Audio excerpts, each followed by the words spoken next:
오늘은 강림절 세 번째 주일을 이렇게 지키면서 주의 구원을 향한 기다림이라 하는 주제로 말씀을 드리겠습니다. 교회 성도들은 예수 그리스도의 이 땅에 오심을 축하하고 감사하며 다시 오실 주님을 기다리는 그러한 계절이 이 성탄의 계절입니다. 정말 즐거운 크리스마스가 되시기를 주의 이름으로 축복합니다. 이 말씀이 육신이 됐다는 것은 하나님의 말씀대로 메시아를 보내주마 하던 그 말씀이 주님이 이 땅에 사람의 몸을 입고 오니까 육신이 되어서 보이는 말씀으로 나타났다 이거예요. 말씀의 주인공으로 나타났다 이 말씀입니다. 이 성경 66권 이 말씀을 우리가 보게 되면은 주인공이 누구냐? 그래서 구약은 오실 메시아에 대한 기록, 신약은 오신 메시아에 대한 기록. 한마디로 말하면 신구야 메시아에 대한 기록. 그 메시아로 눈에 보이게 육신을 입고 오신 분이 누구예요? 예수님이다 이거죠. 이 처녀 몸에 잉태하셔서 여자의 몸만 빌려서 하나님이 신비로운 방법으로 오셨기 때문에 이 성자 하나님이신 예수 그리스도의 이 땅에 육신을 입은 탄생은 너무나 값지고 귀한 것입니다. 인류가 구원 얻으려면 우리 시조 아담과 하와가 죄를 지은 그 죄의 유전자가 다 흐르고 있으니까 남자의 씨를 받지 않은 여인의 몸만 빌린 이 새로운 대표가 와야 되는데 주님이 그 자격을 얻으려고 그렇게 오신 겁니다. 인류의 죄값이 아무리 커도 사형당하면 끝난 거 아닙니까? 아무리 무서운 죄인도 사형당하면 끝이잖아요. 사형이 최고의 형벌이잖아요. 예수님이 십자가형으로 사형당하셨습니다. 누구든지 이제 인류 시조의 죄성이 있다 할지라도 또 자범죄가 있다 할지라도 새로운 대표로 오신 구세주 예수님의 이름으로 기도하면 죄사함을 얻고 우리의 죄가 씻겨지고 하나님 나라에 들어갈 수 있는 의로움을 덧입는 줄로 믿으시기 바랍니다. 그래서 예수님 오심이 귀한 겁니다. 그래서 성탄절이 귀한 겁니다. 강림절이 의미가 있는 것입니다. 우리는 기다림의 사람이 되는 것을 감사해야 됩니다. 우리는 다시 오실 주님을 기다리고 있지 않습니까? 그래 우리가 기다림이 있다는 것은 뭐가 있다는 거예요? 희망이 있다는 거예요. 기다림이 있다는 것은 뭐가 있다는 거예요? 비전이 있다는 거예요. 기다림이 있다는 것은 뭐가 있다는 거예요? 미래가 있다는 거예요. 그러니까 여러분이 다시 오실 주님을 바라보는 소망, 새하늘 새 땅, 영원한 천국, 우리의 영원한 유토피아 바라보는 이 비전을 미래지향적인 신앙으로 유지해서 다 만나시기를 주님의 이름으로 축복합니다.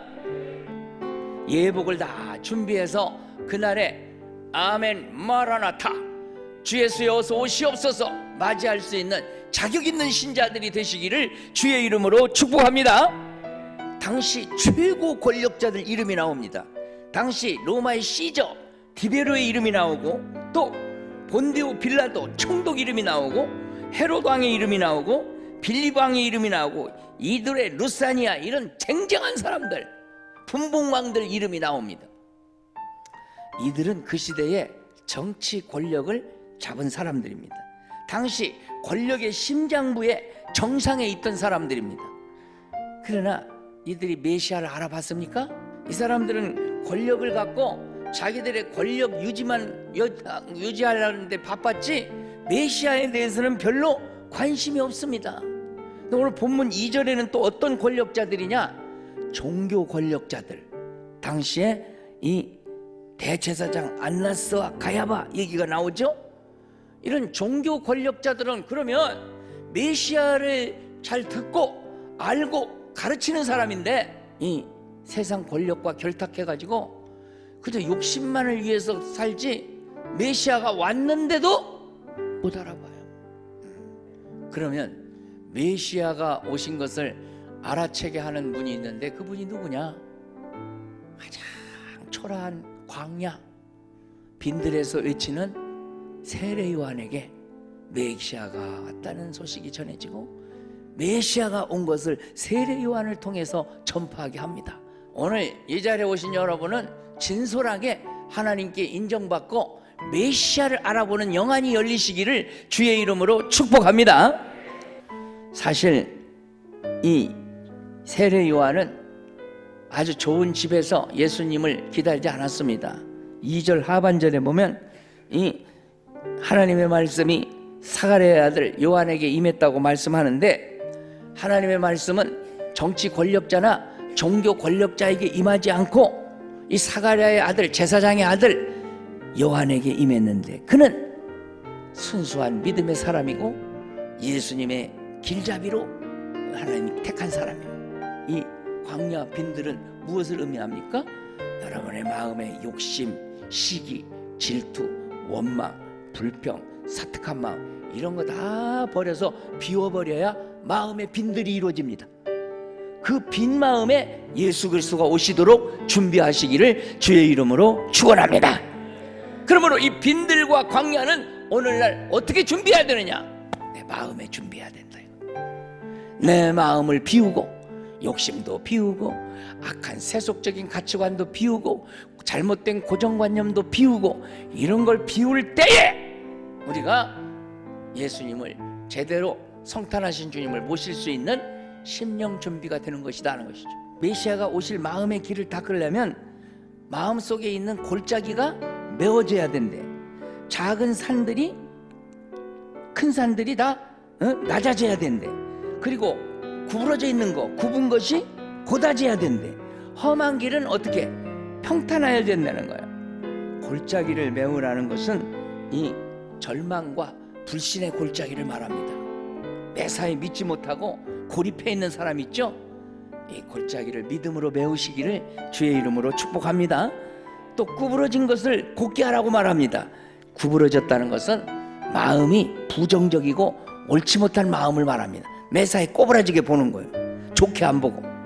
이 마음을 곧게 하라는 거예요. 그리고 또 한 가지, 높은 산, 작은 산을 낮춰버리라는 것은 마음의 교만한 마음, 오만한 마음, 자만한 마음, 거만한 마음, 이 만자 들어가는 건 다 부셔 없애라는 거예요.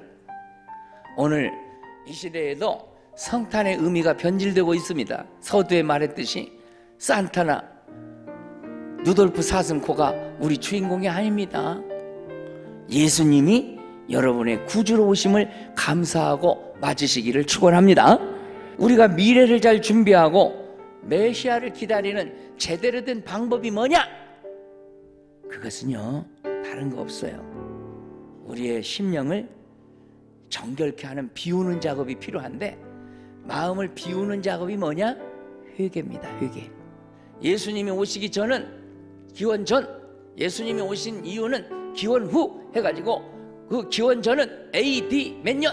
AD는 뭡니까? 아노 도미니에, 주님이 우리 안에 오시기 전, 이런 뜻입니다. 그리고 BC, 이 주님이 오신 기원 후는 서기라고 그러는데, 바로 비포 크라이스트, 그리스도께서 오신 이후의 역사를 말하는 것입니다. 그러면 전 세계가 쓰는 카렌더, 역사의 기준은 누구냐? 예수님입니다. 온 세계는 예수님이 오신 역사를 중심으로 인류 역사를 딱 오시기 전 역사와 오신 이후의 역사로 다 구분하고 있습니다. 이 성탄절 강림절에 주님이 오신 은혜가 여러분들 머리에 충만해서 그 삶과 신앙을 본받아 준비하시기를 주의 이름으로 축복합니다.